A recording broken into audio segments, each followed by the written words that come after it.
Gibida sab ni Presidente Bongbong Marcos kun PBBM ang kapin 2 million ka mga Pilipino nga wala nay bayaran nga hospital bill pinaagi sa tabang sa zero balance billing. Kiniisip kabahin sa tumong sa presidente nga mabalhin ang serbisyong medikal sa mga Pilipino aron nga dili mabugatan sa galastuhon sa pagpatambal. Ato mawinan pamahayag ni PBBM. At mula nung inilunsad matapos ng huling SONA, halos 3 milyon ng kapwa natin ang walang binayaran kahit 5 sa kanilang pagpapagamot gawa ng ating zero balance billing sa mga ward ng ospital ng DOH. Matod sa presidente, gipalapdan sab ang Yakap o Gamot program sa DOH aron nga mas daghang Pilipino ang magbaton og akses sa serbisyo sa panglawas.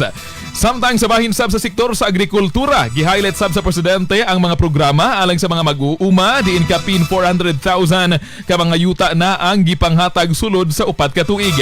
Ato maminaw ang dugang pamahayag sa presidente. Papalawigin pa ng Philippine Crop Insurance Corporation at DA ang kaalaman ng mga magsasaka at mangingisda tungkol sa crop insurance upang makapagbigay ng kapanatagan sa isipan ng mga benepisyaryo ng agrarian reform. Wala tayong tigil sa pamamahagi ng mga titulo sa lupa na ginawad sa kanila.